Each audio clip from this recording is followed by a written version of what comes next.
Dai Dadaya Gaidai, es decir, la paz para cada uno, cada una de nosotros. Hablemos de las raíces culturales en esta primera Asamblea Eclesial de América Latina y el Caribe. Decía el Papa San Juan Pablo II en su visita a Colombia en el año 1986, que la evangelización de las culturas representa la forma más profunda y global de evangelizar a una sociedad, pues mediante ella el mensaje de Cristo penetra en las conciencias de las personas y se proyecta en el ethos de un pueblo, en sus actitudes vitales, en sus situaciones y en todas sus estructuras.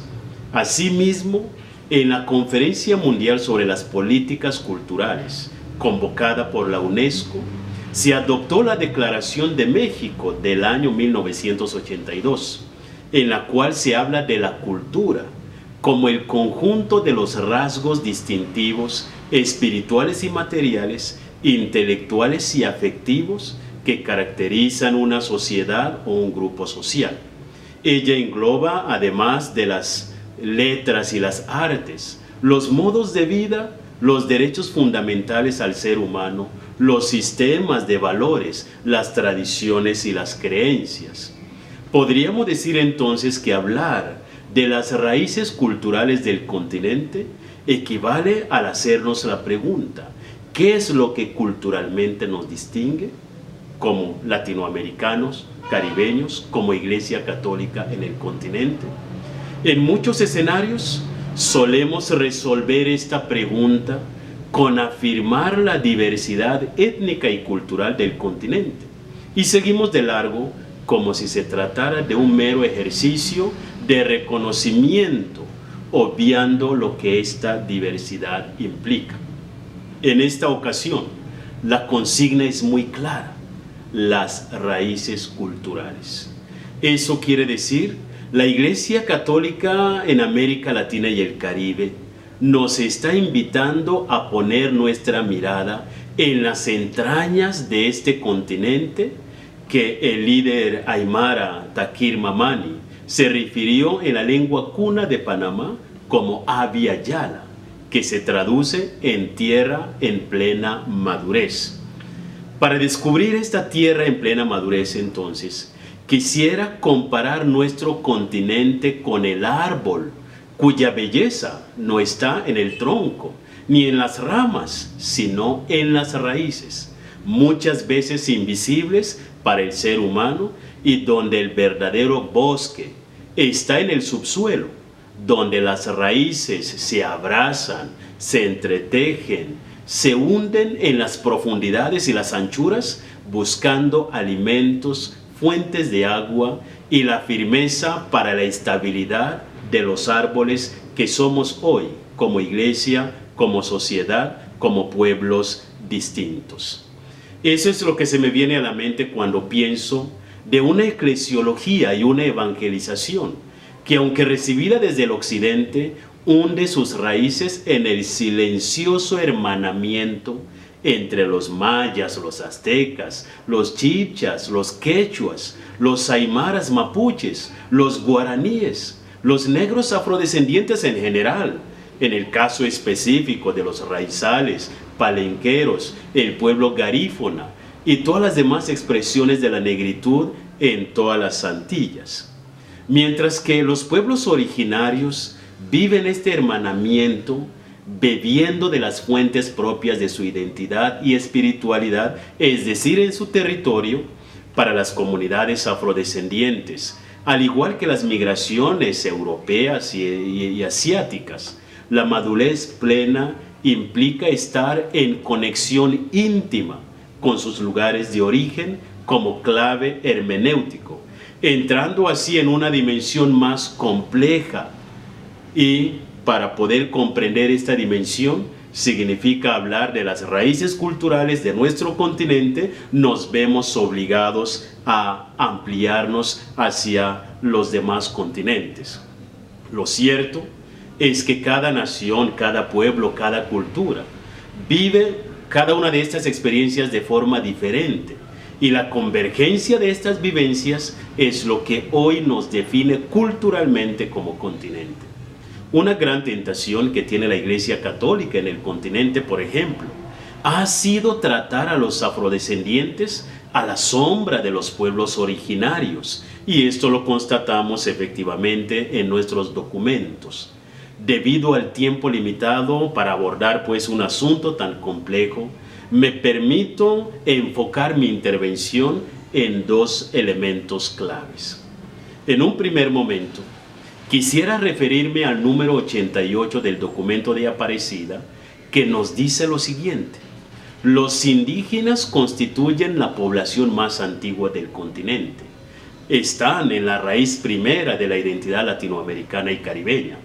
Los afroamericanos constituyen otra raíz que fue arrancada de África y traída aquí como gente esclavizada. La tercera raíz es la población pobre que migró de Europa desde el siglo XVI en búsqueda de mejores condiciones de vida, y el gran flujo de inmigrantes de todo el mundo desde mediados del siglo XIX y hasta la actualidad, como podemos constatar que otro de los ingredientes pues de estas raíces culturales llegan cada vez más en la medida que se van dando nuevas migraciones. De todos estos grupos y de sus correspondientes culturas se formó el mestizaje, que es la base social y cultural de nuestros pueblos latinoamericanos y caribeños, como lo reconoció ya la tercera Conferencia General del Episcopado Latinoamericano, celebrada aquí mismo en México, en Puebla. Ahora bien, no cabe la menor duda que a la sociedad latinoamericana y por consiguiente a la Iglesia Católica le ha costado reconocer lo negro y lo indígena que es, no tanto desde la perspectiva demográfica, sino desde la esencia que culturalmente nos define. La predominancia de la cultura colonial europea nos ha llevado a seguir jerarquizando nuestras raíces, negándonos la posibilidad de descubrir quiénes realmente somos material y espiritualmente. En síntesis, podríamos decir que América Latina y el Caribe es aún un continente por descubrir en cuanto a su potencial teológico pastoral, para que vuelva a ser el continente de la esperanza, como una vez se soñó, una esperanza con rostro propio. En un segundo momento,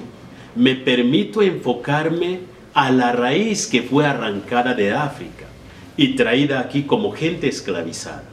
La presencia de esta raíz en el continente me atrevería a decir que constituye el desafío más grande para la Iglesia en América Latina y el Caribe, pues desde muy temprano, en los tiempos de Bartolomé de las Casas, la Iglesia siempre se preocupó por los pueblos originarios. La negridumbre ha quedado en la sala de espera a la sombra de los pueblos originarios. Por eso celebramos nuestra presencia aquí hoy,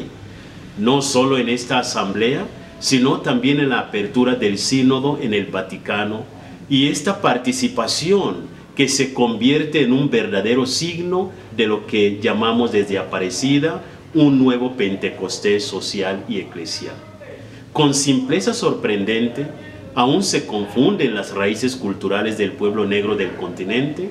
con las carencias en términos sociales, económicos, políticos e inclusive religiosos. No quisiera desaprovechar esta instancia haciendo referencia a lo evidente en cuanto a la pobreza, la marginación, la discriminación, la exclusión social hacia la raíz arrancada del África. Tampoco quiero repetir lo que ya sabemos sobre la riqueza social y cultural que hemos recibido como iglesia y como sociedad en general desde esta gran población. Al contrario, quisiera apelar a la conciencia religiosa del catolicismo en el continente, a que profundicemos en lo que significa esta raíz como un verdadero kairos, tal como lo dice el documento de Aparecida. Detengámonos un instante y profundicemos en lo que significa que ellos sean, abro comillas, tomados en cuenta en la catolicidad con su cosmovisión, sus valores y sus identidades particulares para vivir un nuevo Pentecostés eclesial, dice Aparecida 91. Después de más de cuatro siglos de esclavitud, ¿qué significa para la Iglesia Católica del continente pastorear a quienes ni siquiera llevan 170 años desde que fueron declarados hombres y mujeres libres? Si los judíos vivieron en Egipto, África, durante más de 400 años, como lo consta el libro del Éxodo, capítulo 12, versículo 40, ¿qué significa eso para el cristianismo en el continente, que hoy alberga millones de descendientes de quienes hicieron parte de la historia, no solo del Antiguo Testamento, sino también del Nuevo Testamento? El caso del mismo Jesucristo, quien va a Egipto y es llamado de allá como un segundo Moisés para la liberación definitiva de toda la humanidad.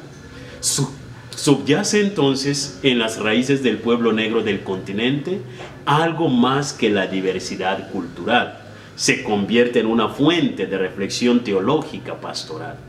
Y la descendencia africana entonces simboliza las raíces desarraigadas, vueltas a sembrarse, no solo en la geografía continental, sino especialmente en nuestro caso, en la conciencia del cristianismo.